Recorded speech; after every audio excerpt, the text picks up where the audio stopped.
ഇന്നലെ റോഡിലൂടെ മഞ്ഞുമ്മൽ ടു എടപ്പള്ളി യാത്ര ചെയ്യുന്നതിനിടയിലാണ് ഞാൻ ഈ കാഴ്ച കണ്ടത്. പാലത്തിൻ്റെ സ്ട്രീറ്റ് ലൈറ്റിൻ്റെ താഴെ ഇരുന്ന് പഠിക്കണ ഒരു പയ്യൻ കേട്ടോ. സൊമാറ്റോ ഓർഡറിൻ്റെ ഇടയിലാണ് അവൻ ആ സ്ട്രീറ്റ് ലൈറ്റിൻ്റെ താഴെ ഇരുന്ന് പഠിക്കണേ. അപ്പോൾ കണ്ടപ്പോൾ ഒരു അത്ഭുതം തോന്നി. ഞാൻ അടുത്ത് നിന്ന് സംസാരിച്ചു.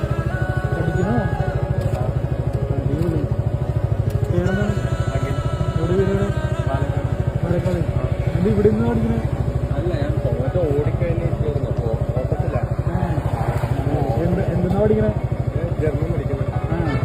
പുറത്തൊക്കെ വാങ്ങി വീഡിയോ എടുക്കുന്നുണ്ടാ എടുക്കണ്ടടി. അതിന് മോൻ കാണിച്ചു കൊടുത്തേ, അഖില കാണിച്ചു കൊടുത്തേ. ഏതാണ്ട് അഖില് ടൊമാറ്റോ ഓർഡറിൻ്റെ ഇടയിലും പഠിക്കാൻ സമയം കണ്ടെത്താണ്. ഈ റോഡിലൂടെ അലയണ ജോലിയുടെ ഇടയിലും അവൻ പഠിക്കാൻ കാണിക്കണം മനസ്സിനൊരു ബിഗ് സല്യൂട്ട്. അപ്പോൾ എന്തായാലും ഞാൻ കണ്ട കാഴ്ച നിങ്ങളോട്ടും കൂടി ഷെയർ ചെയ്തതാണ് കേട്ടോ. കാരണം വേറെ ഒന്നുമല്ല, നമുക്കും ഒരു ഓർമ്മപ്പെടുത്തലാണെങ്കിൽ സമയമില്ലെന്ന് പറഞ്ഞാൽ ഒന്നും മാറ്റി വെക്കേണ്ടതില്ല. അപ്പോൾ എന്തായാലും